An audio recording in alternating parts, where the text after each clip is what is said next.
دعها لله ولا تفكر كثيرا. لا تفكر في الماضي ولا ترهق نفسك في التفكير في المستقبل. دعها لله. اسعى ولكن دعها لله. ما عليك سوى العمل، أما النتائج فهي من الله. تأمل معي في هذه الآية.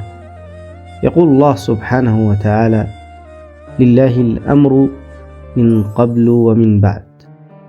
ما فاتك كان تقديره وتصريفه بيد الله، وما سيأتيك حكمه لله.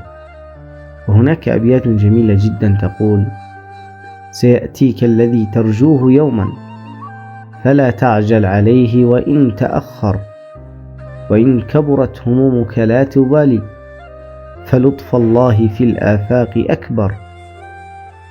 أمنا هاجر رضي الله عنها طافت جبال مكة لتحصل على القليل من الماء، ولكن الله كان يخبي لها بئرا.